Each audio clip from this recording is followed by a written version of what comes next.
So good afternoon, kagigising lang natin. Ating gulong na in order. Ano ito mga lodi, yung camel na gulong. So syempre dumating na. Ipapakabit na natin mamaya mga lodi. Kakalasing ko lang yung gulong natin. Yun ni red. So yun, alright. So chinarge ko muna yung ating impact wrench. So kakalasin natin to. Hanapin ko dyan yung luma kung ano. Meron pa akong brake dyan o bibili tayo ng preno mamaya. Alright, tingnan natin. Alright, so buksan muna natin. Yung packaging niya parang tinip-tip lang oh.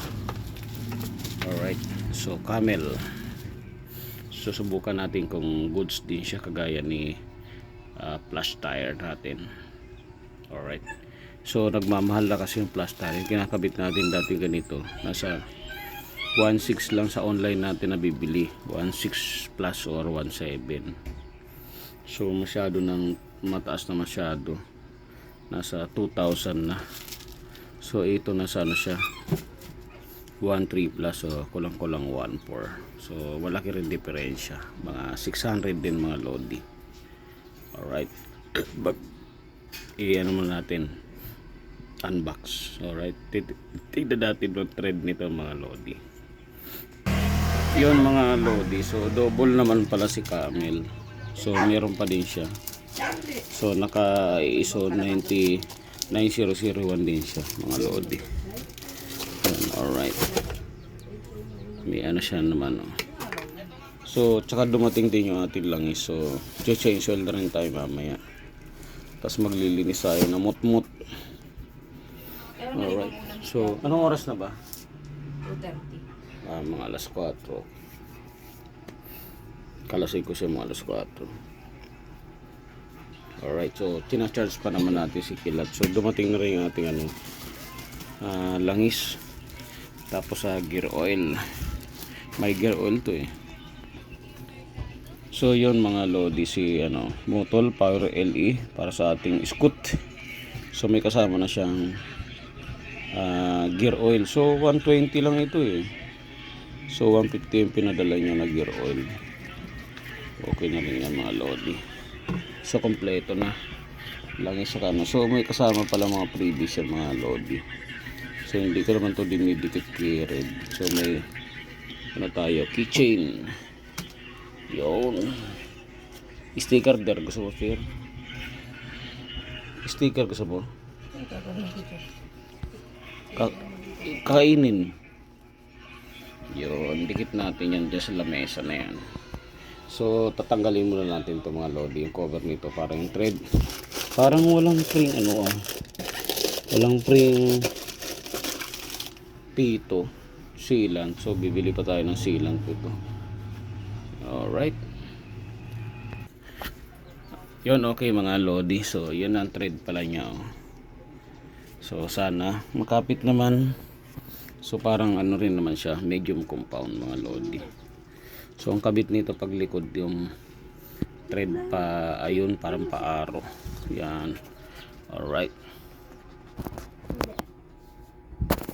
Pag sa front ang kabit ito dapat nakagano pag front. So hindi siya nakalagay pag rear, yan ang front ang aro pag ganun. Sa pag front pa ganyan siya, pabaliktad. Sabi ko, ba't may tutulog ako? Parang umuuga yung higaan. Alright. Yung pala, nandito rin sa kalahati ng unan ko. Sabi na, Masusubukan natin ito mga lodi. So, yung nakakabit to kasi sa ating January yun, di ba? January, yung plaster. January yun eh, February, March, April na ngayon. Kasi January 2. So, April, na ngayon? 19. 18 ba ngayon? 19 18. 18. So, siya. 3 buwan kalahati. So, isang beses lang siya na-flat nung tayo, Batangas. Natamaan siya ng ribit. Alright. So, titingnan natin ito mga lodi. Ang review nito after nung mga amandag o titingnan natin. Alright.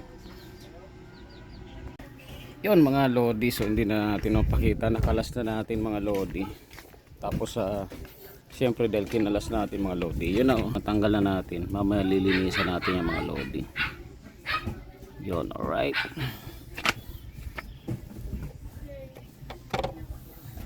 Alright, so yun na, lalakad na lang tayo sa labasan, papakabit natin yung gulong mga lodi. Yun, alright. So kailangan na rin talaga palitin, no? Dahil manipis na mga lodi, delikado na yan sa ating mga pampasahero. Pamimigay na lang natin sa tropa yan. So yan kakabit natin. So pahiram ako sombrero dir. Alright, so palalagyan lang natin ng sealant just in case. Kagaya na may sealant yan. Yung front tire natin lang naman, hindi natin nilalagyan ng sealant. Pero yung front tire na siguro mga 1 month. So yan naman ang papalitan natin. Thank you.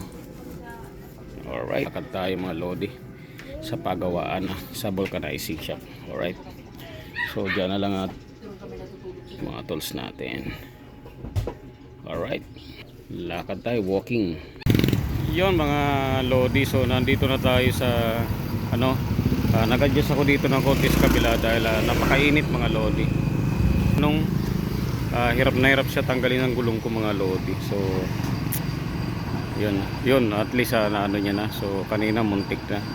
May sealant kasi mga lodi yan, nabuo na mga sealant pala. 3 buwan.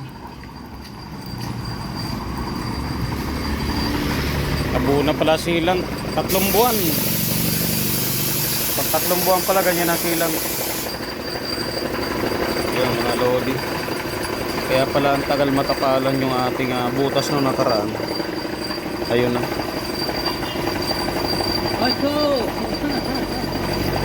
Pinapalagyan ko ng sealant kasi pagka likod ang naman ang lagi napapla.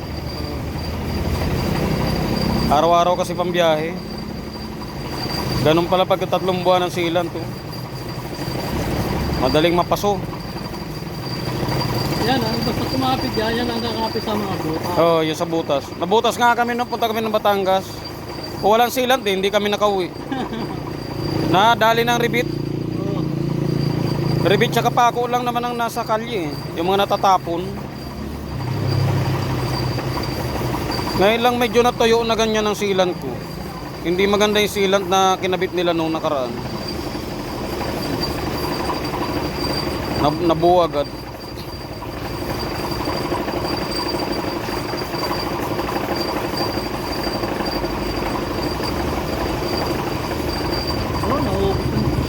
Naubos.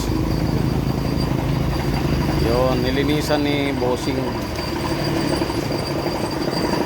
yung gulong natin. Hihingi daw ng tropa to. Tapon ko yung tubig. So pang-ano natin sa tropa, panglagay niya sa front tire. So tapon natin ng sealant niya.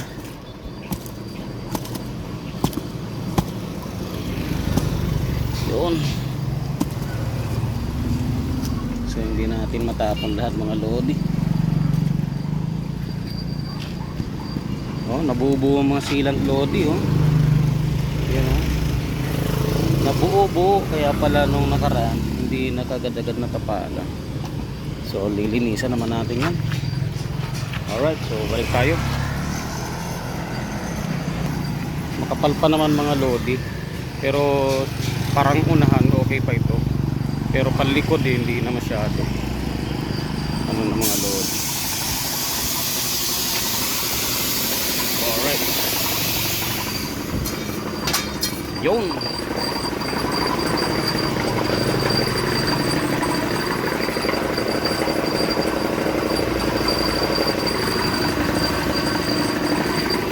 Nabingkong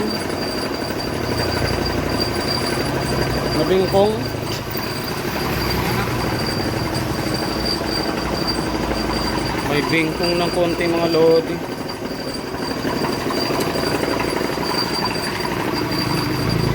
Bingkong ang max natin.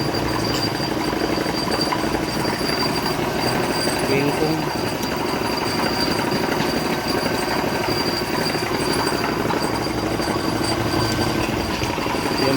Lodi, oh. Kitang-kita, bengkong. Yun mga Lodi, nandito ulit tayo sa kabila. Manong, so dapat pala doon tayo na gano'n. Pakabitan ko mga Lodi. So si Manong nangangapa. So na-damage niya yung ating mags. Sana doon na lang. Meron din doon. So at least alam na natin. So hindi na tayo dito mauulit kay Manong. Umpisa pa lang mga Lodi sa pagtanggal ng gulong, tanggal ng hangin. Yung pagsaklamp niya. So sumablay na, kumabyos. So buti hindi gano'n na damage. Pero yung pagsikwat niya ng persahan, ayun na yung natin. Nagkaroon ng bengkong ng konti ang ating mags mga Lodi. Yun. O kaya doon sa biyahe namin ni Mrs. yan, yung nalubak kami or pero hindi ko na check wala naman kanina, so hindi ko chinek kasi hindi kung nakakabit ang gulong na hindi naman siya talaga makapansin kasi konti lang ang bingkong niya mga Lodi. Alright, titingnan natin mamaya yan pag nakabit natin, sana mailapat niya maigi ang gulong. Okay, ayun, pumutok na. So yun, mapat na maigi mga Lodi. Subukan natin si Camel Tire. So dito lang tayo mga Lodi. Nandiyan yung gate namin, paglabas lang ng gate namin to. So walking distance lang. So meron dyan, tsaka meron din dun So dito tayo kay Manong kasi dito na kung nadaanan kagad natin. So nilalapat niya. So check ko rin pala mamaya ang gulong natin. Marami ng dent, bingkong. So sunod nito palit mags talaga mga Lodi. Alright, yun mga Lodi. So nalinisan na natin mga Lodi yung ating mutmut. So syempre dahil bago ikakabit natin mga Lodi, kailangan natin ito linisan maigi, tapos tuyuin natin yan mga Lodi. Yun, alright, so linis na. So change oil naman tayo mga Lodi. Yun, alright, tuyuin natin yan mga Lodi, tapos change oil naman tayo. Yun, ready na natin ito mga Lodi. So habang maluwag pa dyan, change oil na tayo. Yun, alright, so may langis na tayo dito mga Lodi. Yun, yun, alright. Yun mga Lodi, so ginabi na tayo. Na natin, na i-road test na natin siya. Okay na si Red.